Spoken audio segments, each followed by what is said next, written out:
નમસ્કાર, જય માતાજી, ગુડ મોર્નિંગ. હું ગોહિલ યશદીપસિંહ તમારું લક્ષ્યમ એકેડમી તરફથી હાર્દિક સ્વાગત કરું છું. કેમ છો બધા વિદ્યાર્થી મિત્રો? આશા રાખું છું મજા જ હશો.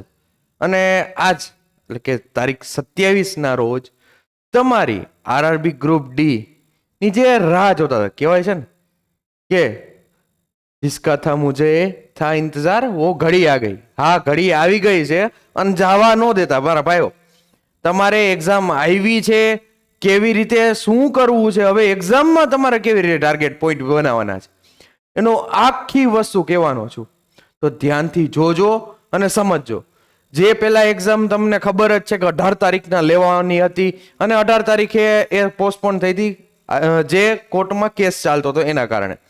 તો હવે એ આવી ગઈ છે ઘડી અને રાહ જોરાવી છે. તો હવે રાહનો પણ તમારે ફાયદો ઉઠાવવાનો છે, કેવી રીતે ટાર્ગેટ બનાવીને આગળ વધવાનું છે. બરાબર છે? તો આપણે જાણીએ. તો આ વિડીયોમાં આખું હું તમને કહીશ કે તમારે કયા કયા પોઈન્ટ્સને પહેલા ટાર્ગેટ બનાવવાના. એક્ઝામમાં 100 માર્ક છે તો 100 માંથી તમારે પહેલા કોને કયા સબ્જેક્ટને પ્રેફરન્સ આપવું અને પછી કઈ રીતે કરવું. બરાબર છે? આખી વસ્તુ સમજાવું છું. આ રીતે હાઈલા ને સ્ટ્રેટેજી પ્રમાણે તો તમે 100% માર્ક ખેંચી શકશો. બરાબર છે? લોકો શું કરતા હોય, પોતાનો કોર સબ્જેક્ટ જે મેઇન સબ્જેક્ટ હોય ને એમાં ઘણી નાખે. એમાંય ખાસ કરીને મેથ્સ રિઝનિંગ આમાં છે ને એ જાજુ છે, ખબર જ છે. અને મેથ્સ રિઝનિંગ વાળા હશે ને તો મેથ્સ રિઝનિંગ ટાર્ગેટ બનાવશે જ. બરાબર છે? અને બનાવવું પણ જોઈએ, એવું નથી કે ન બનાવવાનું, પણ થોડુંક સ્ટ્રેટેજીથી હાલવું પડે. એ સ્ટ્રેટેજી માટે થઈને જ હું આવ્યો છું. તો આરઆરબી ગ્રુપ ડી ની આજથી એક્ઝામ શરૂઆત થઈ ગઈ છે ને એમાં કેવી રીતે હાલવું એની વાત કરવાની છે. તો તમને ખ્યાલ છે કે 27 નવેમ્બરથી લઈને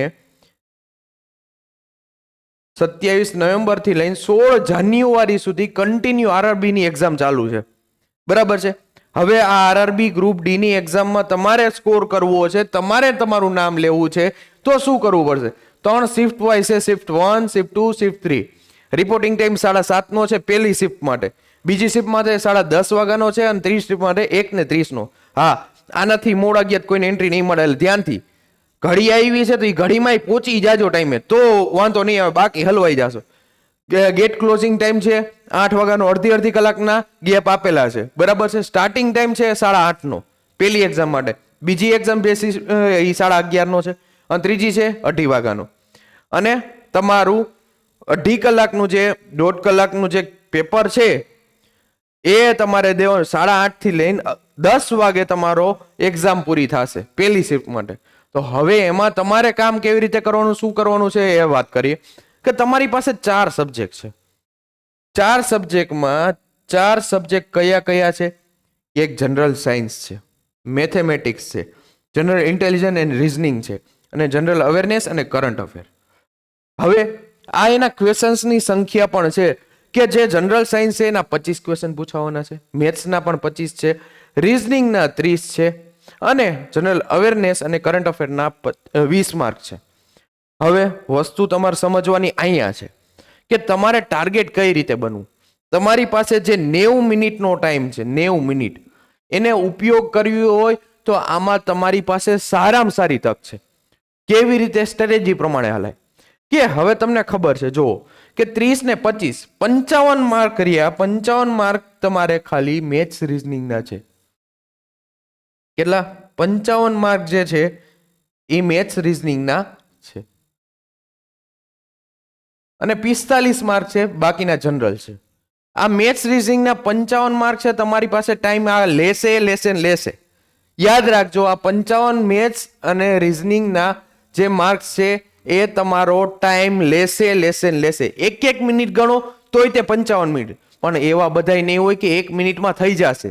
ઘણાય તમને હેરાન પણ કરવા વાળા હશે, તો એમાં હલવાઈ ન જાતા. તો કરવાનું શું સાહેબ? સાહેબ, આ 45 માર્કમાં રમાય પેલા.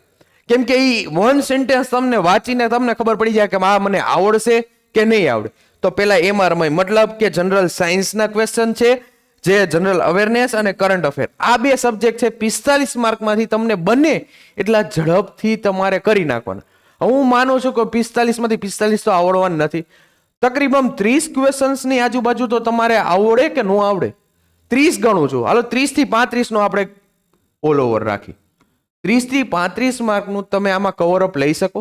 હાલો 10 ક્વેશ્ચન છે નથી આવડતા, તૈયારી સારી હશે તો આટલા જ તમે મેક્સિમમ ખેંચી શકો, પણ હજી તમારી સારી તૈયારી છે તો 40-42 સુધી પહોંચી શકાય. જેટલા તમે આમાં કવર અપ કરશો, આમાં તમે ખોટા ઓછા પડાવશો એટલો તમારો ફાયદો છે. કેમ કે મેથ્સ રીઝનિંગ 55 માર્કનું છે, જે તમને ભૂલ કરાવશે, ઉતાવળે થશે, એમાં પણ ભૂલ થશે અને એમાં કેલ્ક્યુલેશન બેઝ પણ હશે, એટલે એમાં ટાઈમ તમારો વેસ્ટ ન જાય. એટલે આ 45 મિનિટને તમારે ઈ મેક્સિમમ હું 20 થી 25 મિનિટનો ટાઈમ આપું, 20 થી 25 મિનિટ, એના સિવાય તમારે આગળ આવવાનું નથી. હાલો તમારી પાસે 90 મિનિટ છે, 90 માંથી 20 કાઢ નાખો એટલે 70 મિનિટનો ટાઈમ તમારી પાસે આ 55 ક્વેશ્ચન કરવા માટે રહેશે. આ 55 ક્વેશ્ચન કરવા માટે તમારી પાસે 70 મિનિટ છે. એ પ્રમાણે હાલો કદાચ હું હજી ઘટાડી દઉં, 65 મિનિટ કરી દઉં, 5 મિનિટ બીજી એક્સ્ટ્રા ઘટાડી દઉં, 65. આ 20 થી 25 મિનિટમાં તમારા આ ક્વેશ્ચન તો થઈ જ જવા જોઈએ 45. શું કામ? કેમ કે એનો ફાયદો તમને અહીંયા મળશે, અહીંયા તમારો ટાઈમ ખમાશે. આ બે સબ્જેક્ટ જે રહ્યા ને તમારા, એ ટાઈમ કન્ઝ્યુમ સબ્જેક્ટ છે જ, અને એમાં હલવાતા નહીં. પહેલા તમારે શું કરવું જોઈએ? જનરલ સાયન્સ કરવું જોઈએ અને જનરલ અવેરનેસ ને કરંટ અફેર વાળો ફેક્ટર તમારે પૂરો કરી દેવાનો 20 થી 25 મિનિટના. આટલો તમે જે સ્ટ્રેટેજી દઉં છું એ પ્રમાણે આવેલા તો વાંધો આવશે નહીં. 100% ની વાત છે. પછી તમારે મેથ્સ અને રીઝનિંગ ને ટચ કરવાનું છે. હા, તમારો હાઈએસ્ટ રેન્કિંગ હશે, આમાં હશે, તમે કરવા ગયા તો આમાં ઘણા ઈગોમાં હોય. શું ઈગો આવે કે સાહેબ મેથ્સ રીઝનિંગ મારો પાવર સબ્જેક્ટ છે તો એમાં તો હું સ્કોર હુકામ ન કરું. હા, સ્કોર થાય જ, પણ એવો ઈગામાં આવી જશો કે આ ક્વેશ્ચન મારાથી હુકામ ન થાય. અરે મારો ભાઈ, આમાં ઈગોમાં ન રહેવાય. આપણે એક્ઝામમાં નામ લેવાનું છે. અને આ લોકો એમ નથી કહેતા કે તમે 100 માંથી 100 માર્ક લઈ આવો. તમારે 100 માંથી 100 માર્ક લઈ આવવાની જરૂર નથી. આમાં 100 એટેમ્પ થશે પણ, કેમ કે 90 મિનિટનો ટાઈમ છે તમારી પાસે, એટલે 100 માંથી 100 માર્ક લઈ આવવું એમ નથી કહેતા. પણ તમારે પાસિંગ માટે જેટલા જરૂર છે એટલા તો લઈ આવવા જ પડશે. બરાબર છે? તો 100 ક્વેશ્ચન એટેમ્પ કરવા અત્યારે તમારે જરૂરી બનશે. 90 મિનિટ છે, 90 મિનિટમાં થઈ જ જાય 100. કેમ કે 45 માર્કનું તમારું આ છે, 55 ક્વેશ્ચન ઓલા છે, થઈ શકે. તમારા મેક્સિમમ માર્ક, તમારી એક્યુરેસી જોવા માંગે છે, કેટલી એક્યુરેસી છે. જો એક્યુરેસી તમારે જોતી હોય તો આ તમારે મેનેજ કરવું પડશે. જે આ 45 માર્કનો પોર્શન છે તમારા માટે ગેમ ચેન્જર એવી રીતે બનશે. હા, મેથ્સ રીઝનિંગનો ફેક્ટર મોટો છે, એ આવશે જ, અને ટાઈમ કન્ઝ્યુમ પણ બનશે. તો ધ્યાન રાખજો કે આમાં તમે હલવાય ન જાઓ. આ સ્ટ્રેટેજી આપી છે, એ પ્રમાણે વર્ક કરશો તો 100% તમને રિઝલ્ટ મળશે. બરાબર છે? તો હવે આ વસ્તુની તૈયારી પણ તમે કરતા હશો ને હજી ઘણાઈને પાછળ પણ તૈયારી બાકી છે. તો શું કરવું? તમારા માટે થઈને લક્ષ્યમ એકેડમીએ મોક ટેસ્ટ પ્રિપેર કરેલી છે, અને અત્યારે તો તમારે ગ્રુપ ડી માટે થઈને સારામાં સારી ઓફર પણ લઈ રહી. માત્ર 299 રૂપિયામાં, માત્ર 299 રૂપિયામાં તમને કોર્સ સાથે મોક ટેસ્ટ પણ આપી દેવામાં આવે છે. બરાબર છે? કોર્સ સાથે મોક ટેસ્ટ પણ આપી દેવામાં આવે છે. જો ક્યાંથી તમને મળી જશે?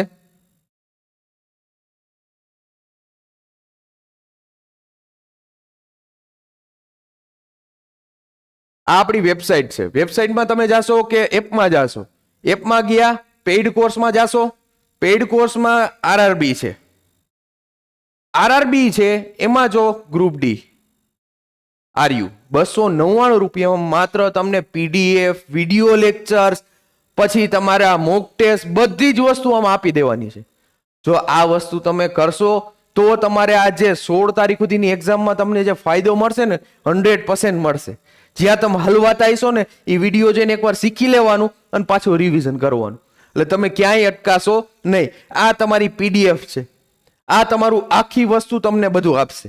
બરાબર છે? અને હા, આના પછી જે રેલવે એનટીપીસી આવે ને એની પણ તૈયારી શરૂઆત થઈ ગઈ છે. એના પણ live plus recorded video lectures આવી ગયા છે. જો આ આરઆરબી એનટીપીસી ની જે લાઈવ બેચ છે ને એમાં જોઈન થવું હોય તો એનો 1999 રૂપિયા પ્રાઇસ છે. એમાં પણ તમને live video lectures plus recorded video lectures, PDF સ્વરૂપે મટીરિયલ અને પ્રેક્ટિસ ક્વેશ્ચનની સાથે સાથે મોક ટેસ્ટ પણ પ્રોવાઈડ કરવાના છે, અને એક્સપર્ટ ફેકલ્ટીઓ દ્વારા બધું આ ભણાવવામાં આવશે. તો આ ચૂકતા નહીં અને વ્યવસ્થિત તૈયારી માટે જોઈન થઈ જાજો આજથી. જો તમારે રેલવેમાં જોબ કરવાનું સપનું હોય ને તો અહીંયાથી પૂરું થઈ શકે છે. તો જો તમને આ ઇન્ફોર્મેશન સારી લાગી હોય અને તમારા કામની હોય તો આ વિડીયોને એકવાર લાઈક કરી દેજો અને ચેનલને સબસ્ક્રાઇબ કરી લેજો. મળશે આવા નવા વિડીયો સાથે. ત્યાં સુધી મને એટલે કે યશદીપસિંહ ગોહિલને રજા આપો. જય હિન્દ, જય ભારત.